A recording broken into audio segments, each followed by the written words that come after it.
So, look who refused to die peacefully. Look who is still standing.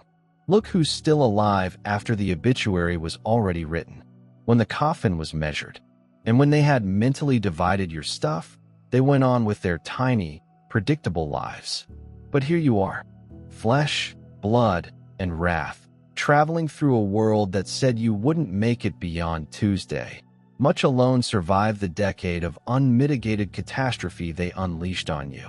So let me ask you a question, and I want you to sit with it as if it were a loaded rifle aimed squarely at your mirror. What the heck are you? Seriously, answer that.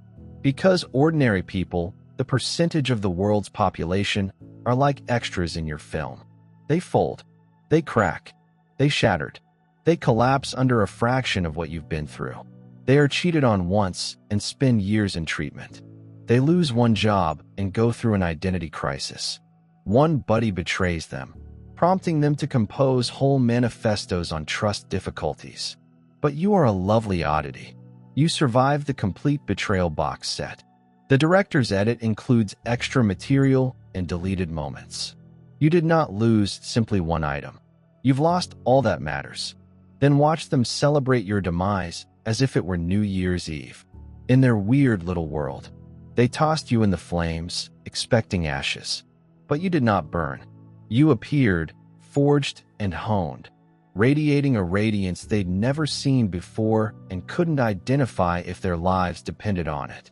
You absorbed amounts of harm that would have sent veterans to padded rooms.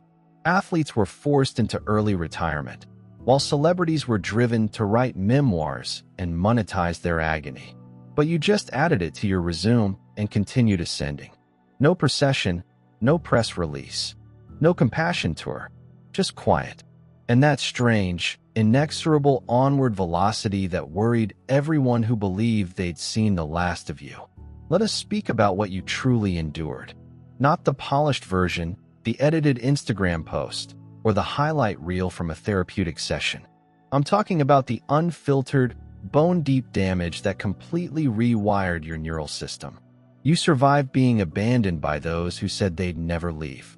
You saw love transform into weaponized indifference overnight. You were betrayed by people for whom you would have given your life because you trusted them with the blueprint to your soul. You suffered such severe seclusion that it seemed as if you had been eliminated from existence. It was as if you were shouting inside a soundproof chamber while the rest of the world went on as usual. You survived financial ruin. It wasn't simply about losing money. It was about losing respect by being stripped naked in broad sight as your value was abruptly reduced to a flat line. You had health problems that caused you to wonder if your body was an ally or a prisoner, whether the discomfort was transient or you had a new permanent address. You experienced gut-wrenching losses, not the lyrical sort that fit nicely into a sad song, but the kind that struck you on an average Tuesday and left you operating on autopilot while your soul bled silently. You survived being misunderstood to the point where explaining yourself felt like translating poetry to people who only speak violence. You survived having your dreams delayed, dismissed, or destroyed by people whose highest aspiration was comfort and whose greatest fear was anyone who dared to desire more. You survived being described as too much, too passionate, too sensitive, too ambitious, too tough, and too shattered to hurt or love. But the fact is that you were just too authentic for a society addicted to deception. You went through evenings when sleep was a luxury because worry was your roommate and despair was paying rent. You endured mornings when getting out of bed seemed like lifting a mountain and taking a shower felt like climbing Mount Everest. And now we're facing another day. It seemed like I was volunteering to be tortured. But here's what really ruins their neat little tales. You did not just endure all of this. You managed to survive quietly. You healed silently, rebuilt in the darkness, and rose without waiting for praise. That's what scares them most. Not only are you still alive, but you've come back stronger, calmer, and unstoppable. You did not post your breakdowns on social media, yearning for affirmation. You did not use your anguish to get sympathy points or create a victim brand to sell courses on suffering. You absorbed the injury like a bullet to a vest, absorbing the blow, checking for blood, and continuing ahead. You sobbed in automobiles, baths, and behind closed doors, where no one could see you grieving silently, knowing that if a weakness is revealed, it may be utilized as ammunition.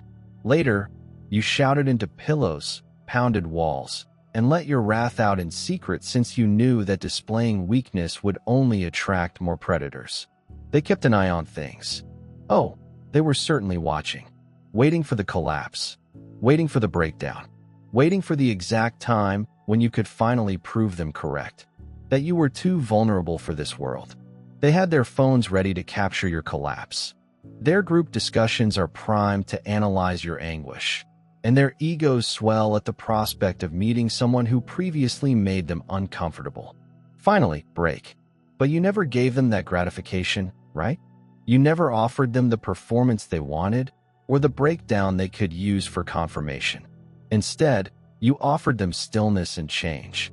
You transformed that agony into something unrecognizable, something forceful. Every betrayal sharpened discernment, allowing it to cut through falsehood before it developed. Every loss led to estrangement, so comprehensive that manipulation is no longer stuck. It slipped off. You like getting water off stone.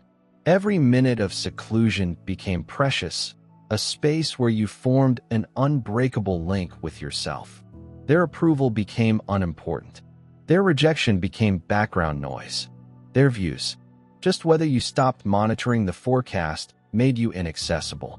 Not because you were concealing, but because you had completely surpassed their frequency.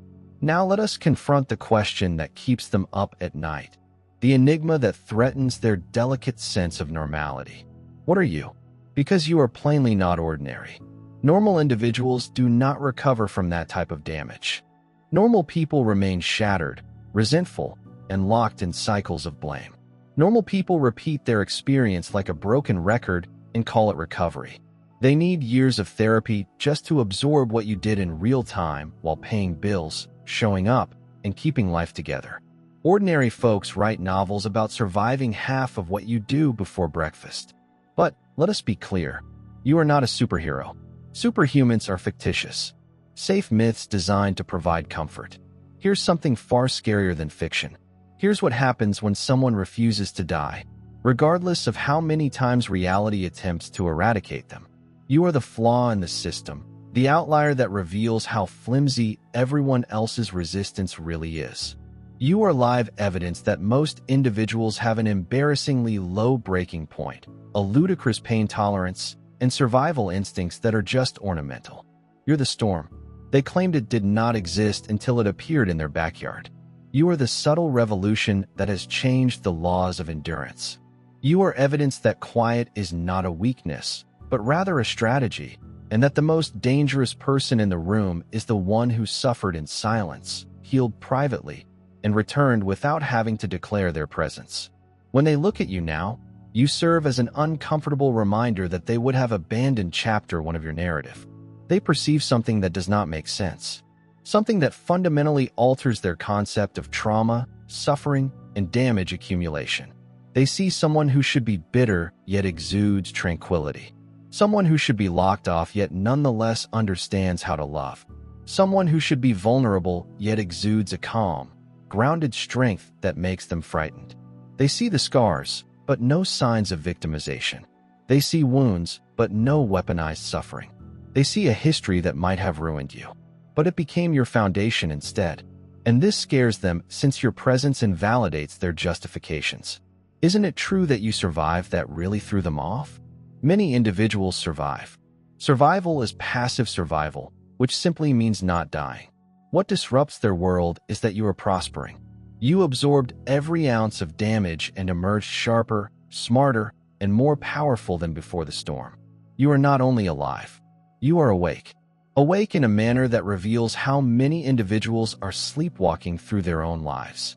You aren't simply functioning. You're performing at a level they didn't realize was feasible for someone with your background. You are not merely cured. You are developed, altered, and enhanced by the exact things that were supposed to reduce you to nothing. They expected to see you crawling, but you are running. They expected you to plead, but instead you're creating. They expected you to be spiteful, but you're strategic. They expected you would be broken. However, you are becoming. They expected you'd get stranded. However, you are ascending mountains that people cannot conceive from their base camp, still making excuses for the weather. You convert their darkest forecasts into false prophecies, their cautions into jokes, and their tales into out-of-date screenplays that illustrate how limited their imagination was. So let's be honest about who you really are, since the world will never say it out. You're dangerous, not in the manner they choose to phrase it. Not aggressive, not unstable, and not irresponsible. You are dangerous because you embody what is possible when someone refuses to accept loss as inevitable. You are dangerous because your presence undermines every explanation, justification, and soothing lie. People convince themselves why they cannot change, develop, or ascend.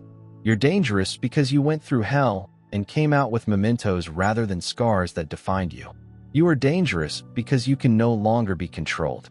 You cannot be influenced by guilt since you have already accepted your past.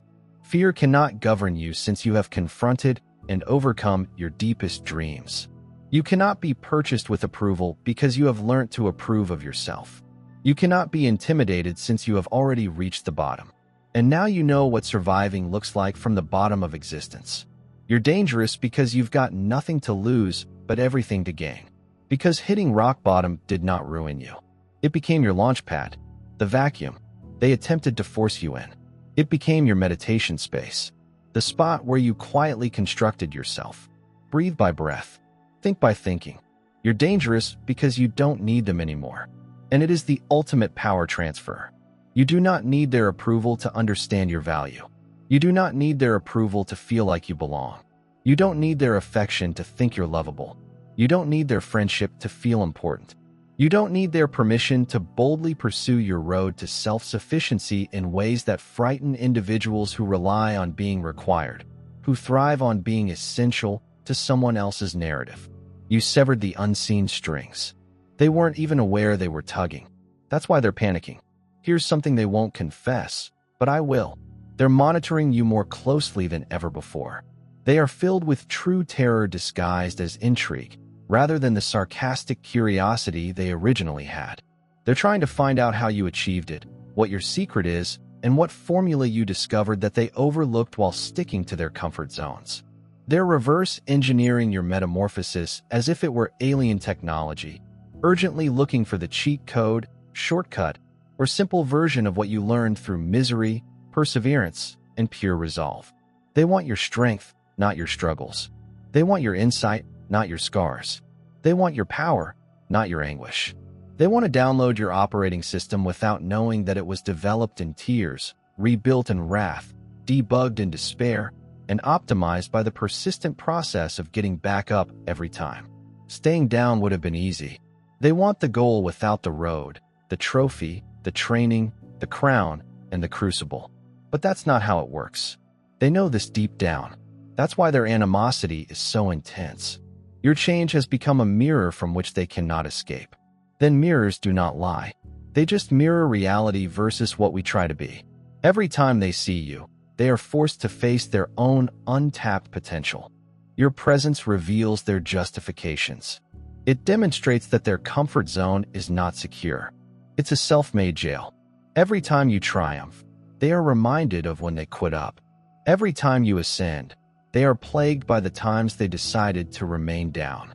Every time you progress, they have to face the reality of their own stagnation. You aren't attempting to make anybody feel tiny. You are merely living truthfully. However, your sincerity poses a challenge to people who have built their lives on illusion. So they will attempt to alter your tale. Call it luck. Dismiss your battle. Minimize your suffering. They will claim you had advantages.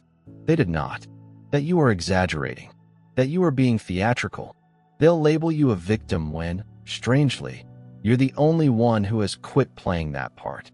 They'll downplay what you've overcome since recognizing the reality implies admitting they would have fallen under even a portion of it. They need your tale to sound smaller so that any constraints seem justifiable. But facts do not care about their emotions. And the facts are terrible. They are unmistakable. They are etched into the chapters of your growth and inscribed in the chronology of your life. You are live, breathing evidence that the impossible is possible, which frightens those who continue to believe otherwise. The facts are straightforward. You survived something that would have killed % of people, and I'm not exaggerating for effect. If anything, I am being generous. Most would have tapped out in the first round, throwing down the towel before the battle had started. The normal individual would have resigned as soon as things became unpleasant, long before things went disastrous. The ordinary individual needs a safe environment for minor pain, trigger warnings for reality, and participation medals for just turning up. But you escaped an avalanche of genuine devastation, armed only with your determination to live. You know what's really twisted?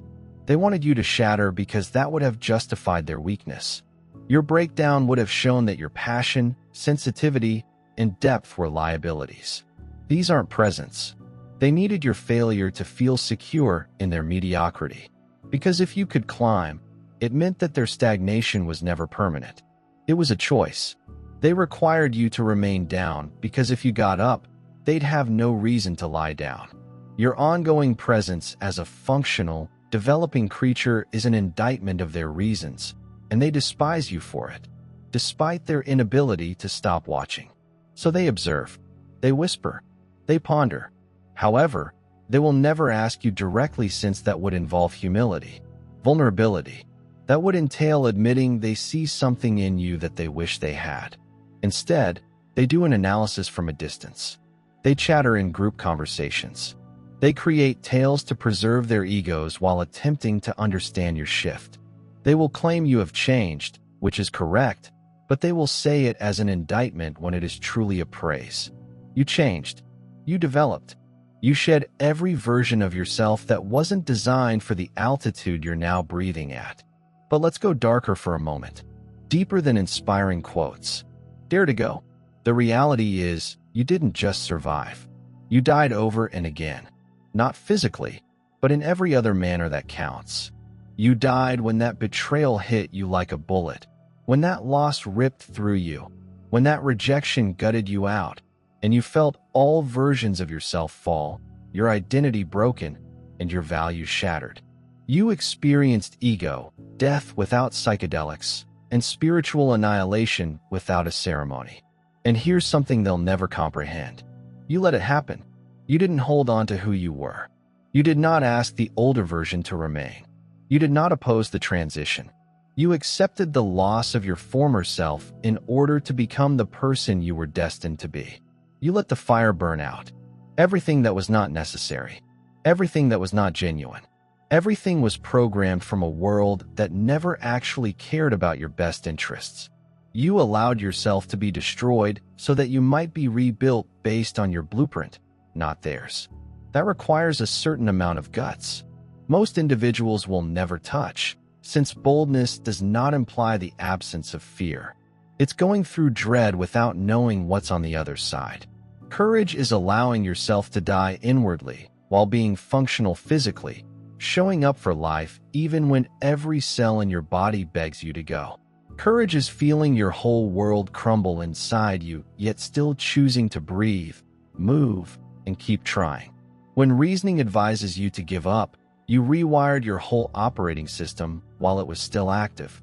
You rebuilt the foundation while still living in the home. You reprogrammed your mind using the same mind that was breaking. That's like conducting open-heart surgery on oneself while still awake, or servicing the motor while driving down the highway. The sheer intricacy, difficulty, and holy defiance of what you did can never be understood because they have never had to. They've never carried out such simultaneous devastation and renewal. And now you stand here. Wherever you are staring at a world that suddenly seems smaller, as if you outgrew it while trying to survive. Because you did. You grew while everyone else remained stagnant, and you achieved the impossible. And that is precisely why the rest of the world will never look at you the same way. You're looking at folks who are stressed about things that don't even register in your emotional space anymore.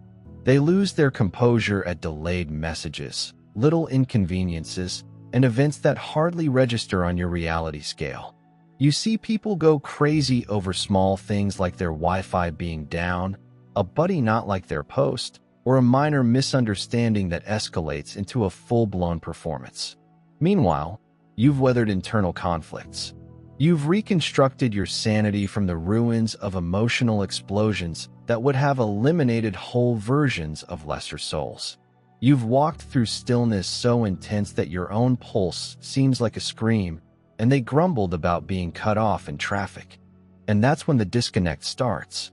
The silent distance between you and everyone else is expanding, and discussions that previously seemed comfortable suddenly sound superficial. The feelings that formerly made sense now seem theatrical. You're standing among individuals who still think that sorrow is just momentary and that fairness is assured. You listen to them and attempt to connect. But something within you knows you are no longer the same species.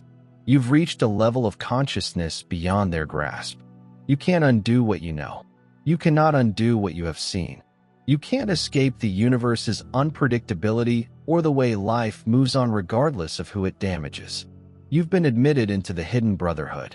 No one wants to be among the survivors of devastating disaster. It's an initiation steeped in pain, betrayal, loss, and silence, the type that makes you grow fangs in your soul simply to survive.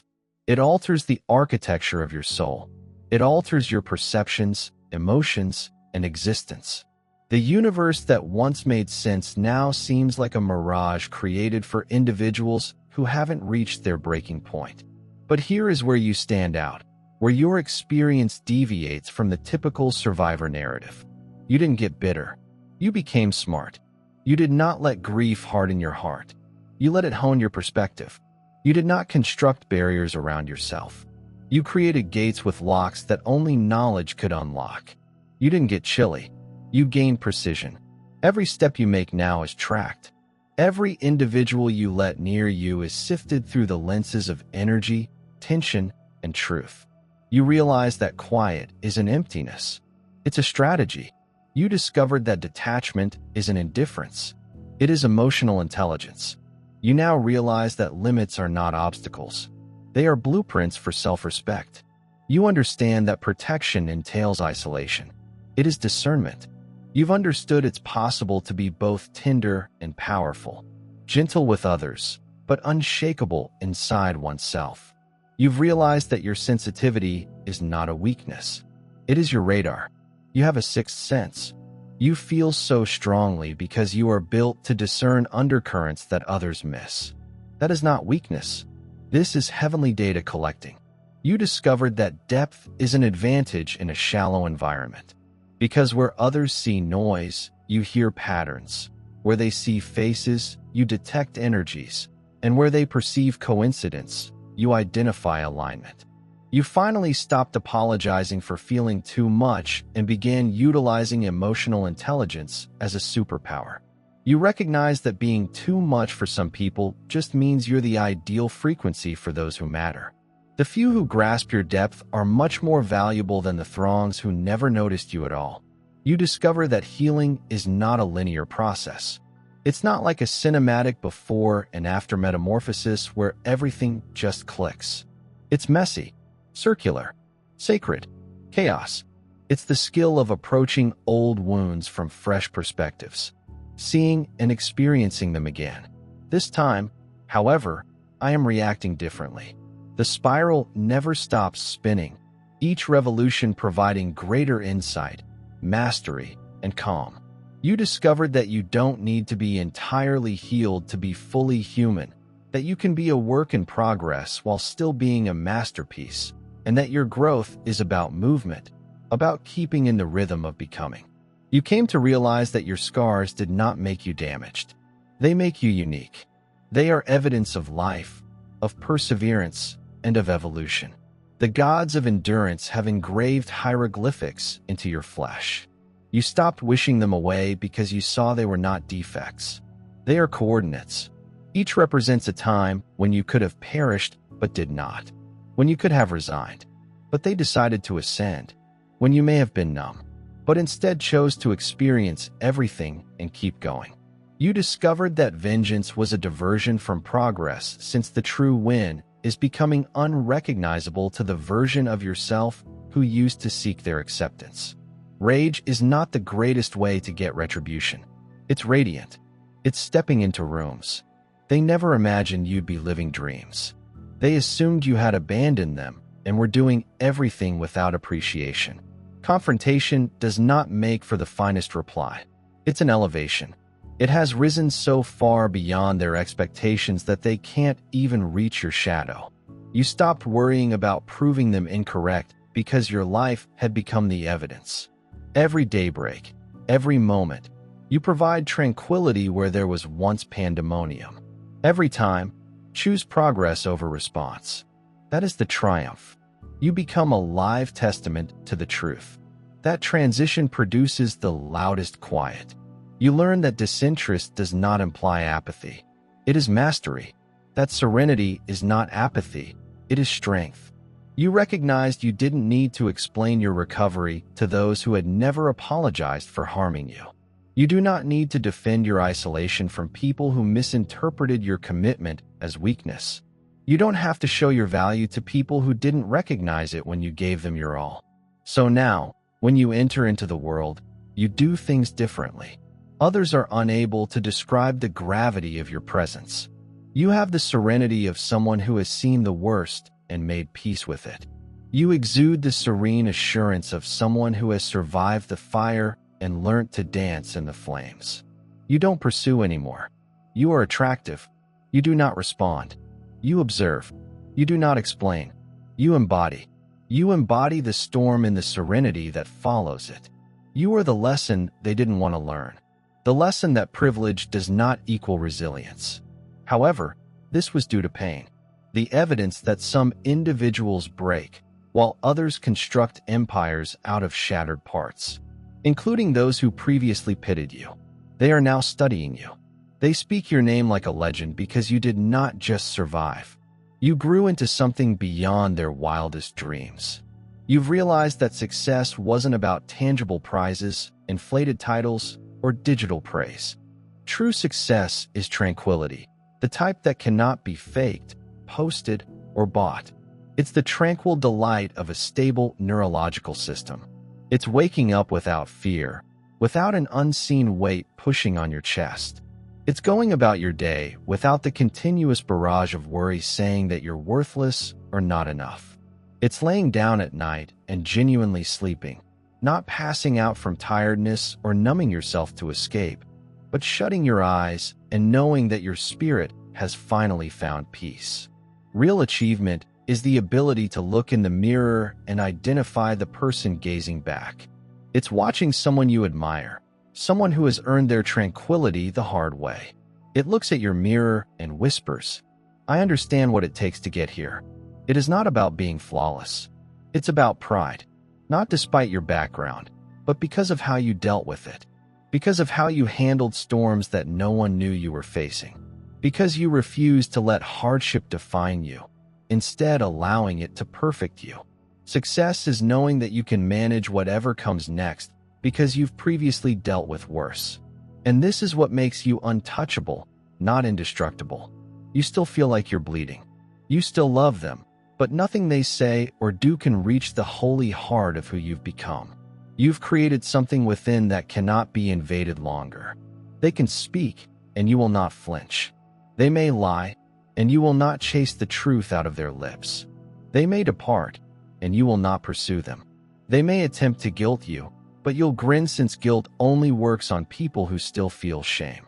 They may try every old trick, every cunning manipulation, and it will bounce off you like an arrow, holy armor fashioned in a fire they will never understand. You have become a nightmare for narcissists, abusers, manipulators, and emotional vampires worldwide, not because you resist them, but because you have developed immunity to them. You've grown emotional antibodies against their poison. You've seen their patterns so many times that you can guess what they'll say before they even speak. You've studied their cycles, deciphered their strategies, and memorized their fake apologies. You may create their playbook from memory.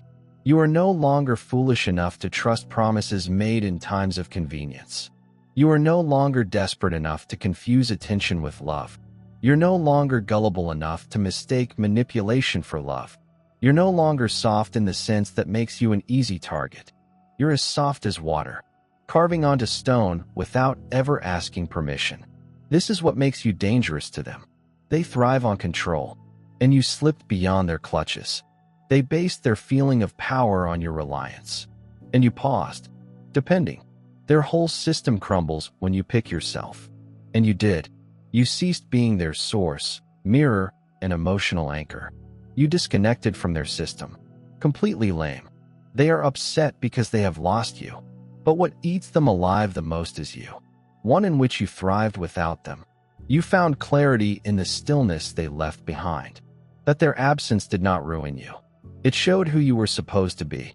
They despised the fact that their presence was never the benefit they expected, but rather the hindrance that caused everything in your life to grow the moment they departed. They despised that you didn't need closure, since closure is a trap they deploy to keep you bound. You built your own closure by accepting that they will never be who you envisioned. You stopped expecting apologies that would never come. You stopped requiring them to confirm what you already knew. You gave up attempting to make sense of their turmoil, and instead learned to find serenity inside yourself. That's what broke the cycle. You moved totally softly, beautifully. Nostalgia does not hurt anymore. The tunes do not sting. The memories no longer resonate, and the locations that used to haunt you have lost their power. What was once so important to you is now a silent footnote in a tale that no longer defines you. You outgrown them. You've progressed beyond the need to even despise them. You've reached a point of peace where vengeance seems superfluous, since they can't reach the version of yourself that exists today. They became insignificant not because you forgot, but because you rediscovered who you were. Their words, energy, and efforts at readmission. Nothing matters anymore, because when you understand your value, manipulation loses its meaning.